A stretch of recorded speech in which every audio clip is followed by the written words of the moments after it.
사람들이 만들어낸 오해는 인류나 개인의 역사에 큰 불행을 초래하곤 합니다. 그래서 티벳 사람들은 인류의 가장 큰 문제는 그것이 전 세계적인 차원이든 개인적인 차원이든 오해다라고 말하기도 합니다. 우리가 잘 아는 영국이 낳은 세계적인 극작가 셰익스피어의 작품 로미오와 줄리엣은 오해가 빚어내는 비극의 한 단면을 생생하게 보여주는 바로 그런 작품입니다. 이태리의 베로나라는 지역에 하인들까지도 만나기만 하면 싸우는 원수 집안인 몬테규가와 카플렛가에 로미오라는 아들과 줄리엣이라는 딸이 살고 있었습니다.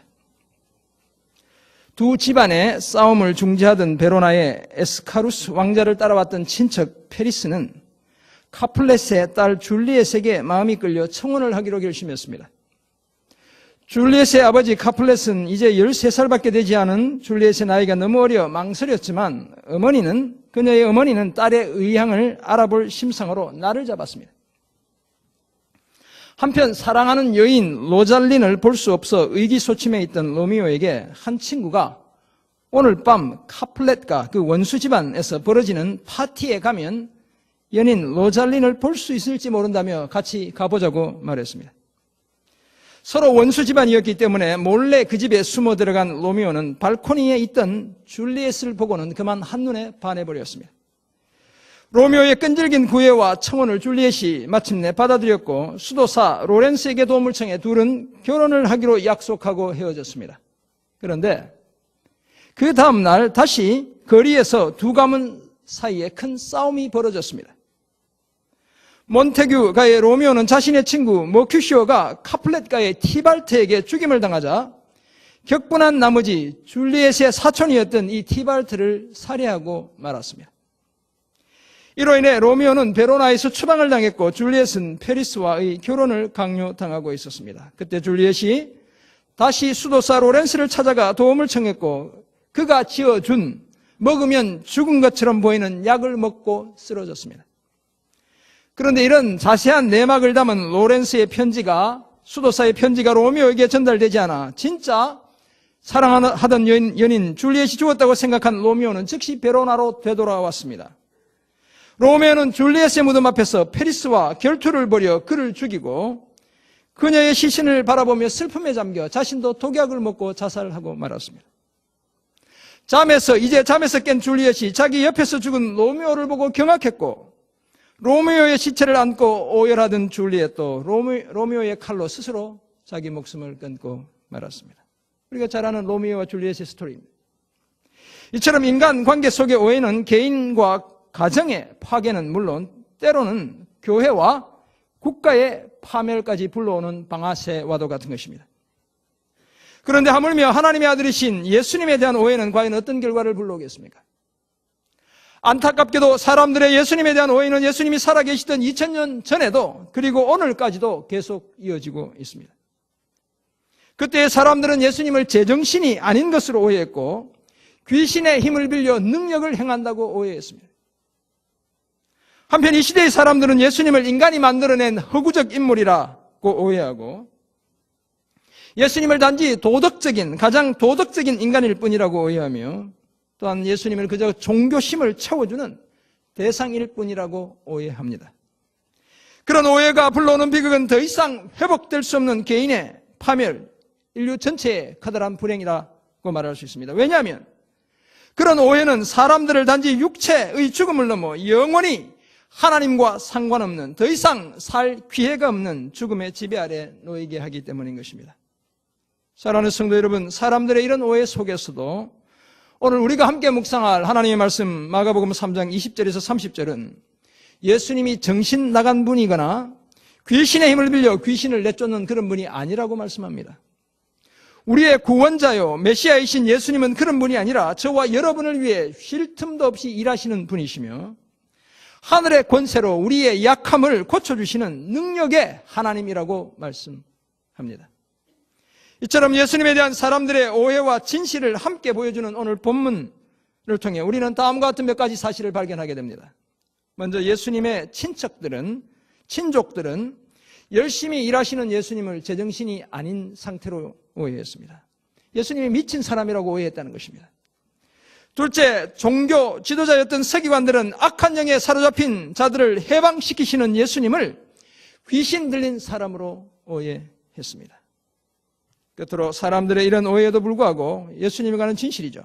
예수님은 연약한 사람들을 위해 밥 먹을 겨를도 없이, 빵 드실 겨를도 없이 일하시는 능력의 하나님이라는 사실입니다. 앞에서도 말씀드렸지만 개인과 인류가 빚어내는 많은 비극의 배후에는 사실 오해가 자리 잡고 있습니다. 우리나라의 소설 중에도 김동인의 뱃따라기라는 소설은 형의 오해가 빚은 한 가족의 비극을 담고 있는 그의 대표적인 단편 소설입니다. 뱃따라기라는 말은 배 떠나가기라는 의미를 가지고 있는 것이죠.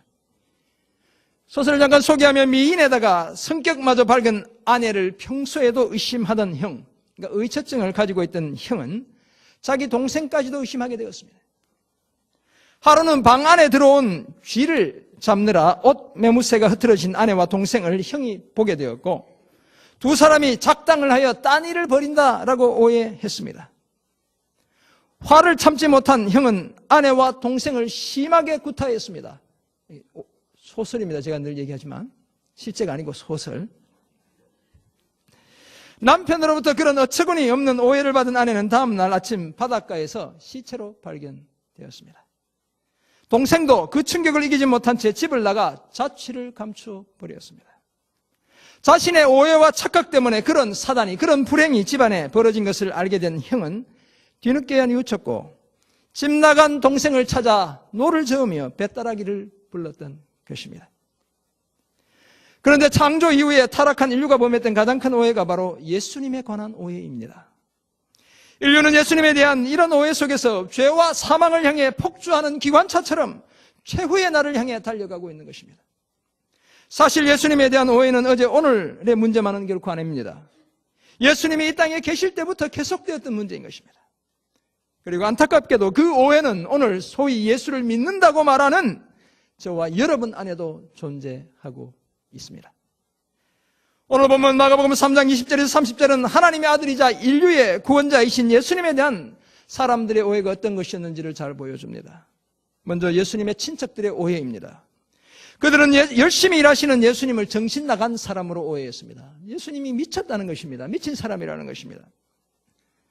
그렇다면 저들은 예수님의 사역에 대해 오해했습니다. 본문을 보면 예수님은 몰려든 군중들을 불쌍히 여기셔서 식사할 겨를도 없이 열심히 일하시는데 사람들은 예수님의 그 마음은 모른 채 예수님이 제정신이 아니어서 그런 일을 하시고 있다라고 생각했습니다. 3장 20절에 따르면 함께 천국 복음을 전파할 12제자를 선택한 이후에도 주님은 그 사역을 멈추지 않았습니다. 오히려 제자들과 함께 계속 그 일을 감당했습니다. 밥 먹을 틈도 없이 헬라어 성경을 보면 빵도 먹지 못한 채 그렇게 몰려든 군중들을 향해 가르치고 전파하고 치유하는 일을 계속 하셨습니다. 그때 이 소식을 들은 예수님의 친족, 곧 가족을 포함한 일가 친척들이 예수님을 찾아왔습니다.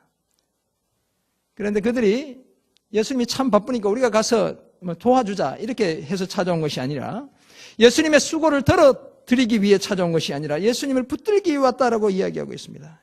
21절 보면 예수의 친족들이 듣고 그를 붙들러 나오니 라고 말씀하고 있죠. 21절에 붙들다라는 말이 그냥 일반적으로는 어떤 물건이나 대상을 쥐다, 붙잡다라는 의미를 가지고 있습니다.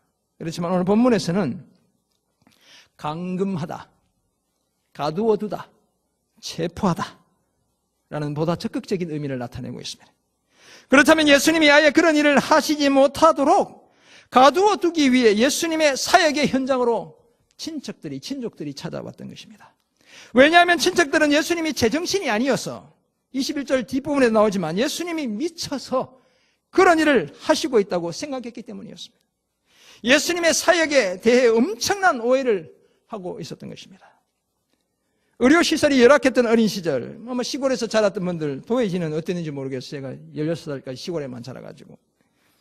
정신분열증 환자, 정신이 좀 이상한 환자를 집안에 끈으로 묶어두거나 집에 있는 작은 공간에 가두어 놓는 안타까운 장면을 가끔 볼 수 있었습니다. 저희 집안에도 저희 삼촌 댁에 저희 사촌 형이 아주 심해서 이렇게 가두어 놓은 형을 제가 보기도 했습니다. 그런 사람들이 증세가 약할 때는 누군가의 흉내를 내기도 하고 그런 특징들이 있더라고요. 이게 사람들이 흉내를 내는. 지나가던 사람들에게 막 소리를 지르기도 하다가도 증세가 악화되면 어떻습니까? 자기 몸을 자해하고 다른 사람에게 가해하기까지 하는 그런 일들이 일어나는 것입니다. 그래서 사는 수 없이 요즘 같으면 그렇게 하면 난리 나겠지만 그때는 그 사람을 끈으로 묶어두거나 집안의 작은 공간에 불가피하게 가두어두기도 했던 것입니다. 오늘 본문에 등장하는 예수님의 친척들의 태도도 이와 유사한 것이었습니다. 그들은 밥도 굶어가며 몰려든 군중들을 돌보시는 예수님의 소문을 듣고서는 예수님이 제정신이 아닌 상태라고 생각했습니다. 예수님이 미쳤다고 생각한 것입니다. 아마도 예수님이 가문에 수치를 안겨주고 있다고 생각했을 것입니다. 그래서 더 이상 예수님이 그런 짓을 하지 못하도록 가두어 놓기 위해, 붙잡아 두기 위해 예수님을 찾아왔던 것입니다. 참으로 예수님과 예수님의 사역에 대한 엄청난 오해였습니다. 예수님이 열정을 다해 사람들을 돌보신다는 소문을 듣고서는 미쳐도 보통 미친 것이 아니라고 저들이 생각했기 때문이었습니다. 사랑하는 성도 여러분, 그런데 오늘 우리는 과연 어떻습니까? 저와 여러분은 과연 어떻습니까? 물론 오늘 여기에 계시는 저나 여러분이 최소한 예수님이 정신 나간 분이라고 생각하지는 않습니다. 아무도. 아마 그럴 거예요. 이 자리에 계신 저나 여러분이 적어도 그런 오해까지는 하지 않습니다. 그렇다고 해서 우리가 예수님에 대해 전혀 오해를 하지 않는 것은 또한 결코 아닙니다. 그렇다면 오늘 저와 여러분이 가진 예수님에 대한 오해는 과연 어떤 것이겠습니까? 우리는 오늘 우리가 겪는 인생의 위기 앞에서 예수님이 마치 저 멀리 계신 분인 것처럼 오해합니다. 내 삶의 문제가 크게 보이니까 주님은 저 멀리 보이는 것입니다. 그리고 내 문제에 대해 전혀 관심이 없는 분인 것처럼 오해합니다. 그래서 나를 위해 일하시기는커녕 나를 고아처럼 내버려 두시는 분으로 오해합니다. 심지어 모질게 나를 감싸서 광막한 곳에, 광야 같은 곳에 나를 내던져버리시는 분으로 오해하기도 하는 것입니다. 나라는 인간은 완전히 배제한 채 자신만의 계획대로 나를, 내 삶을, 세상을 움직여가는 그런 분이라고 우리는 오해하는 것입니다. 바로 이런 생각이 예수님에 대한 저와 여러분의 오해입니다. 왜냐하면 예수님은 사실 나보다 더 열심히 나를 위해 일하고 계시는 분이시기 때문입니다. 그리고 그렇게 열심히 일하시는 이유가 나를 위해 자기 목숨까지 내어주기 위한 것이기 때문인 것입니다. 오늘 이런 예수님의 일이 결국 예수님을 죽음의 자리로 내몰고 있는 것입니다.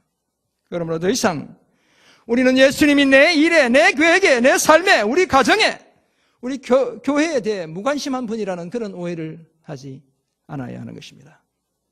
오늘 본문에서 발견하는 예수님에 대한 또 다른 오해는 서기관들의 오해입니다. 그들은 악한 영에 사로잡힌 자를 해방시켜 주시는, 귀신을 내쫓아 주시는 예수님을 오히려 귀신 들린 자로 오해했습니다. 쉽게 말해서 저들은 예수님의 정체성에 대해 오해했다는 것입니다. 하나님이신 그분이 귀신의 하수인인 것처럼 오해했던 것입니다. 22절을 보면 예수님의 소문을 들은 서기관들이, 마태복음 보면 그 사람들을 바리새인들이다, 다 같은 말입니다. 바리새인들의 서기관 이렇게 이야기하거든요. 예루살렘에서부터 예수님이 머물고 계시던 갈릴리의 한 집까지 찾아왔습니다. 그런데 그 사람들이 하는 소리가 너무나 어처구니 없었습니다. 예수님이 바알세불이 집혔다. 좀 말이 어렵죠. 바알세불이 집혔다. 무슨 얘기인가? 제가 말씀드립니다. 귀신의 왕의 힘을 빌려 귀신을 쫓아낸다는 것이었습니다. 하나님의 권능, 하늘의 권능으로 예수님이 병든 자를 고치시고 귀신 들린 자들을 회복시켜 주시는 것을 보며 그것이 하나님의 능력에서 비롯된 것이 아니라 귀신의 힘을 빌려 행하는 기적이다 라고 말했던 것입니다. 그래서 그들은 예수님이 귀신의 왕인 바알세불이 집혔다, 문자적으로는 예수님이 바알세불을 가졌다는 의미를 가지고 있고, 의미상 좀 더 의미를 살려서 번역하면 예수님이 바알세불에게 사로잡혔다, 다시 말해서 바알세불에게 예수님이 조정을 당하고 있다 라고 말했던 것입니다. 바알세불은 집주인이라는 의미를 가진 가나안 족속들의 우상입니다.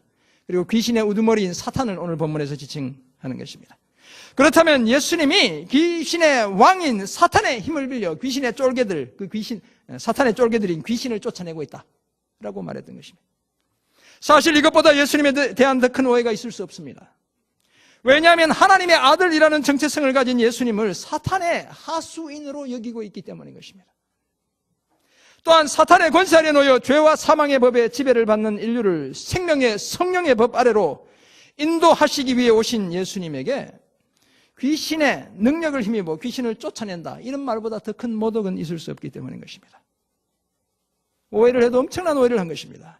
이런 말도 안 되는 오해를 받으시던 예수님이 사탄이 어떻게 사탄을 쫓아낼 수 있겠느냐 라며 자신의 정체성을 드러내기 위한 세 가지 비유를 말씀해 주셨습니다. 니네들의 주장이 얼마나 터무니없는 주장인지 내가 한번 증명해 보이겠다 하는 것이었습니다. 처음 두 비유는 나라와 집에 대한 것이고 마지막 세 번째 비유는 도둑에 대한 비유입니다.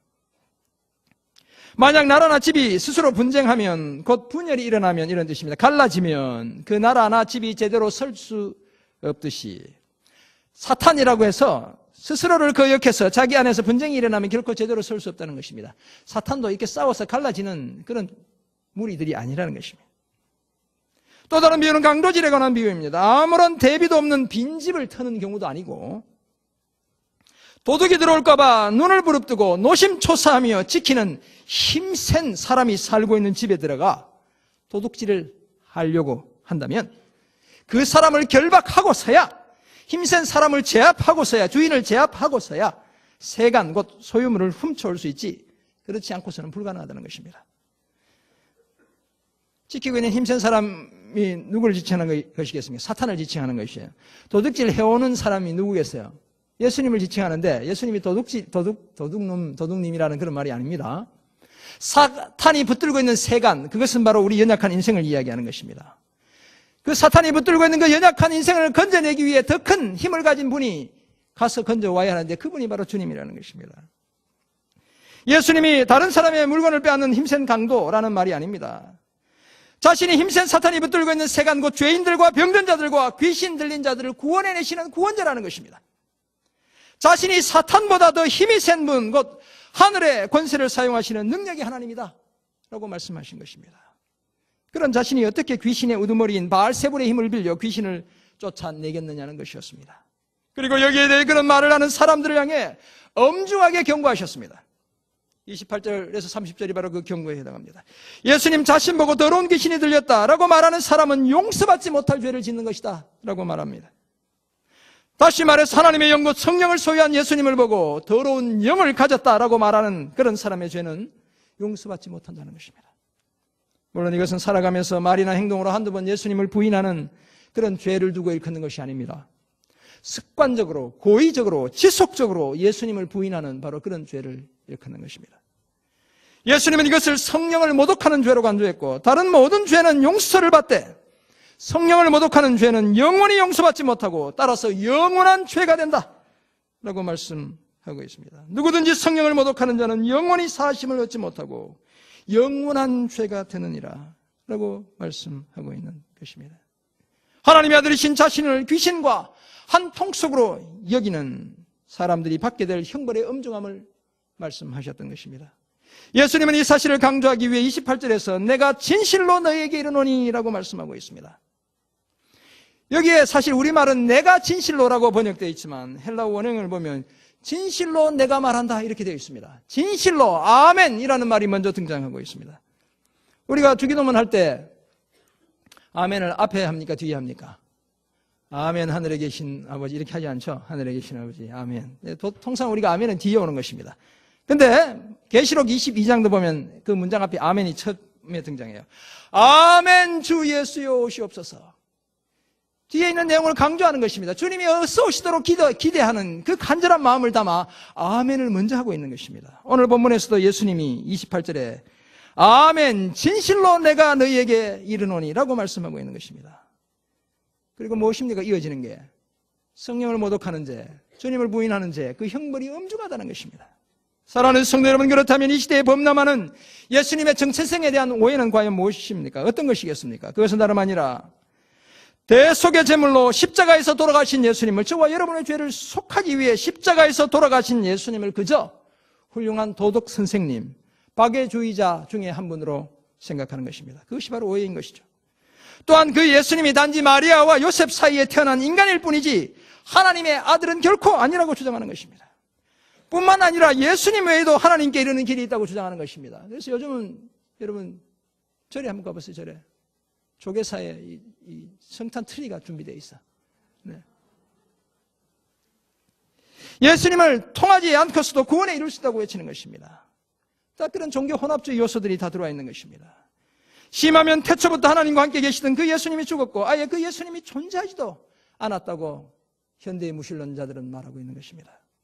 만약 오늘 우리가 예수님에 대해 이렇게 생각한다면 이것이 바로 예수님을 지속적으로 부인하는 것이고 따라서 성령을 모독하는 죄를 짓는 것입니다.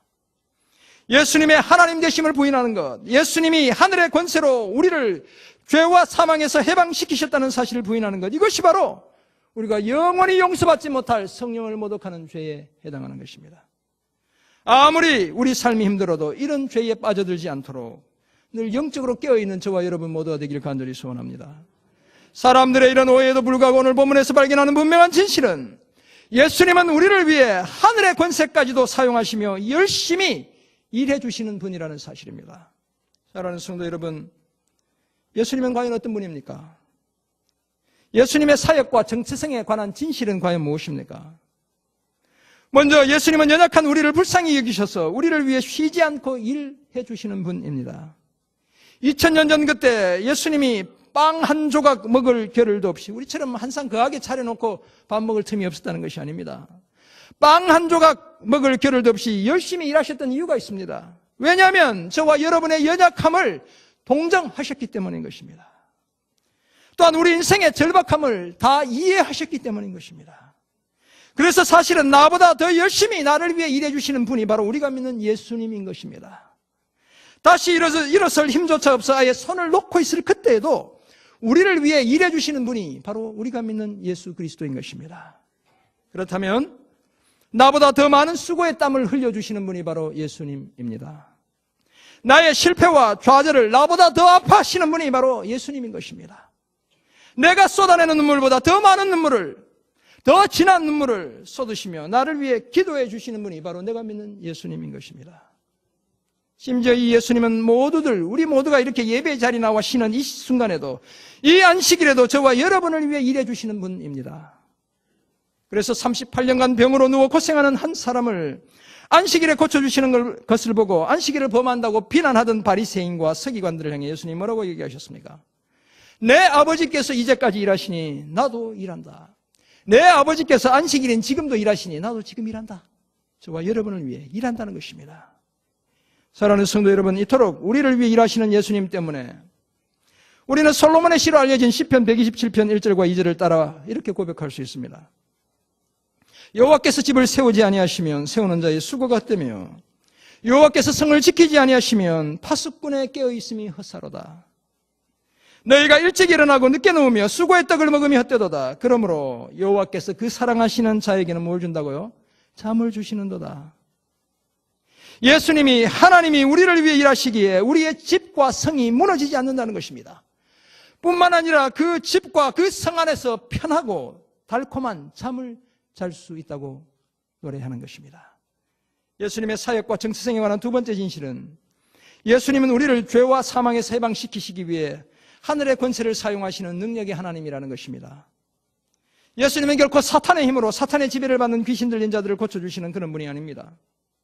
예수님은 하나님의 아들로서 죄와 사망의 노예로 살아가는 연약한 인생을 위해 하늘의 권세와 능력을 사용하시는 바로 그런 분입니다. 그래서 저와 여러분 모두의 메시아이시며 영원한 주인이 되시는 분인 것입니다. 더구나 그 예수님은 말씀으로 세상을 창조하신 창조주 하나님입니다. 그토록 지배하고 강력하기까지 했던 죽음의 권세를 가진 사탄을 이길 능력을 가지고 이 땅에 오신 분이 바로 저와 여러분이 믿는, 우리가 환영하는 예수 그리스도인 것입니다. 그래서 사도 바울은 로마서 8장 31절에서 만일 하나님이 우리를 위하시면 누가 우리를 대적하리요? 하나님이 우리를 위하신다면 과연 누가 우리를 대적하겠는가? 라고 선언했던 것입니다. 귀신의 왕까지도 제압하시는 하늘의 권세를 가지신 그 예수님이 우리를, 저와 여러분을 위해 주신다면 과연 누가, 그 무엇이 우리를 막아설 수 있겠습니까? 그 예수님의 능력과 권세 때문에 오늘 우리가 당하는 그 어떤 종류와 고난도 넉넉히 이겨낼 수 있는 것입니다. 이런 확신 가지고 날마다의 삶에서 승리를 경험하는 저와 여러분 모두가 되길 간절히 소원합니다. 그렇다면 이와 같은 사실을 깨달은 저와 여러분이 살아야 할 삶의 모습은 과연 어떤 것이겠습니까? 오늘 세 가지를 짧게 말씀드리려고요. 먼저 억울한 오해에 너무 휘둘리지 않아야 합니다. 우리가 살다 보면 이런저런 오해를 받을 때가 많이 있습니다. 목회의 현장도 그런 오해를 받을 때가 많이 있습니다. 요즘은 그렇지 않겠지만 제가 초등학교, 국민학교 다닐 때만 해도 교실에서 물건이나 돈이 없어지면 선생님들이 범인을 잡기 위한 이상한 방법들을 많이 동원하셨어요.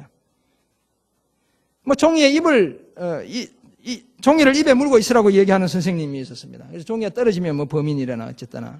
근데 젖으니까 당연히 떨어지게 되었죠. 그걸 안 떨어지게 하려고 온갖 애를 썼던 기억이 있습니다. 범인이 나올 때까지 의자를 높이 쳐들게 하는 선생님도 있었습니다. 이게 팔이 내려면 범인이 될까봐 막 용을 쓰면서 의자를 들고 있었던 기억들이 있습니다.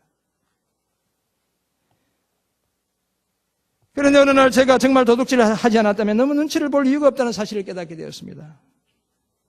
왜냐하면 사람들이 저보고 자꾸 돈을 훔쳐갔대요. 가난하고 찌질하게 생기고 없어 보이잖아요. 지금도 불쌍해 보이죠. 자꾸 돈이 없어지면 저보고 가져갔대요. 그래서 제가 하루는 막 울고 있었어요. 동네 아줌마가 돈 가져갔다고 저보고 그래서 내가 안 가져갔다고. 제 친구 엄마가 제가 한번 말씀드렸죠. 유나나 왜 우니? 그래서 돈 안 가져갔는데 자꾸 돈 가져갔다 그래요. 근데 이분이 유나나 네가 정말 안 가져갔으면 하나님이 알고 계신데 왜 우냐? 울 필요 없어. 번개처럼 저한테 번쩍 진리가 깨달아졌습니다. 울음을 딱 그쳤어요. 설령 남들이 나를 범인으로 몰아세워도 나는 그런 짓을 하지 않은 사람이라는 사실을 하나님이 알고 계시다는 생각을 하게 되었습니다. 그때 이후로는 더 이상 그런 오해 때문에 두려워하지 않습니다. 사랑하는 성도 여러분, 이런저런 오해 때문에 속이 상하고 화도 나고 때로는 눈물도 흘려야 하는 것이 우리 인생입니다. 정말 억울할 때가 많습니다. 그러나 거기에 너무 휘둘리지 않아야 합니다. 왜냐하면 하나님은 저와 여러분의 진실을 알고 계시기 때문인 것입니다.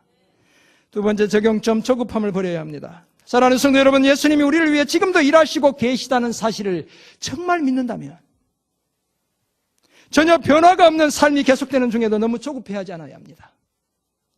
돌파구를 마련하기 위해 섣불리 비성경적인 방법들을 동원하지 않아야 합니다. 아무리 마음이 급해도 하나님 없는 세상의 가치와 방식에 휘둘리지 않아야 합니다. 우리 젊은 세대요. 그래야 우리 교회에 미래가 있는 것입니다. 때로는 우리의 잘못된 열정을 거두고 하나님께서 일하시도록 기다릴 줄 알아야 합니다. 그래야 우리의 마음의 소원은 이루어져도 영혼이 쇠약해지는 비극을 당하지 않을 수 있습니다. 만나를 먹어도 메추라기를 먹어도 고기가 이 사이에 있을 때 광야에서 죽어버리는 그런 비극을 당하지 않는다는 것입니다. 더구나 우리가 소망의 인내를 보일 때 빵 한 조각 먹을 겨를도 없이 일하시는 예수님이 저와 여러분을 위해 대신 일해 주시기 때문인 것입니다. 그리고 그 일은 한치의 오차도 없이 하나님의 뜻에 완전히 일치하는 일이 될 것이기 때문인 것입니다. 세 번째, 우리 삶의 적용점, 무기력감을 극복해야 합니다. 사랑하는 성도 여러분, 때로는 아무리 노력해도 일이 제대로 진행되지 않을 때도 종종 있습니다. 피땀을 쏟았는데도 일이 제대로 진행되지 않을 때가 있는 것입니다. 내 힘으로 이기기 벅찬 상대가 있습니다. 극복하기 어려운 상황들을 만날 때도 있습니다. 그래서 우리는 물밀듯이 밀려오는 무기력감 때문에 모든 것을 포기해버리고 싶을 때도 있는 것입니다. 그렇지만 바로 그때 우리의 가장 강력한 적인 사탄, 그 사탄이 가진 가장 강력한 무기였던 사망까지도 제압하시는 예수님을 기억해야 합니다. 그 예수님의 능력을 의지해서 뼛속 깊이 스며들어온 무기력감을 물리쳐야 합니다. 왜냐하면 우리는 부활하신 예수님 때문에 반드시 승리할 사람들이기 때문인 것입니다.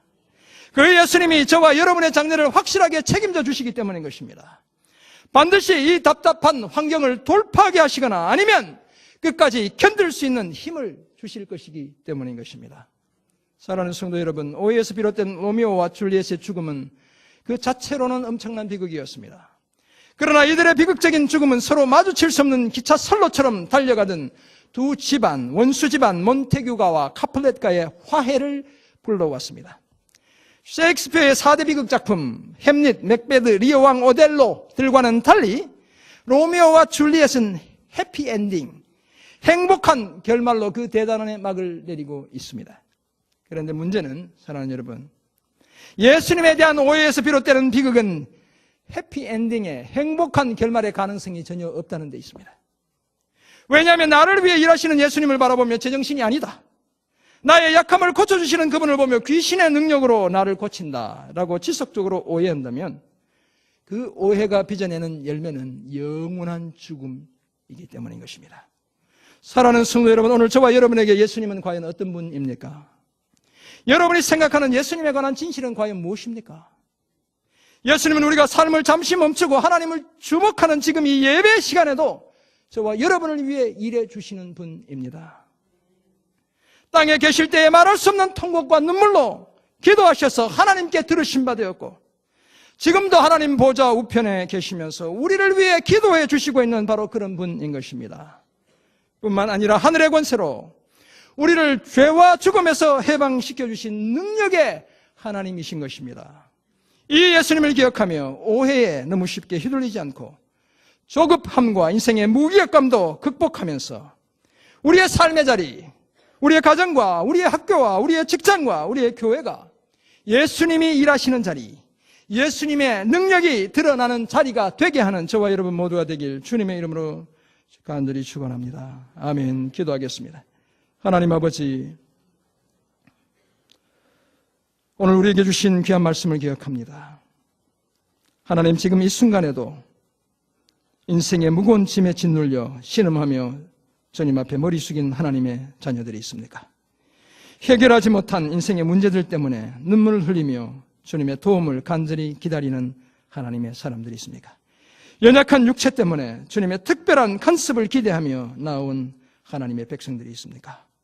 지금도 우리를 위해 일하시는 예수 그리스도, 하늘의 권세로 우리의 연약함을 물리쳐 주시는 그 주님을 신뢰하며 그 주님을 기다리며 날마다 이기는 삶을 감당해가는 저희 모두 되게 도와 주옵소서. 우리의 삶의 자리, 우리 가정, 우리 교회가 그 주님의 능력을, 우리를 위해 일하시는 그 주님의 아름다움을 경험하는 복된 자리 되게 도와 주옵소서. 감사드리며 살아계신 예수 그리스도의 이름으로 기도드립니다. 아멘.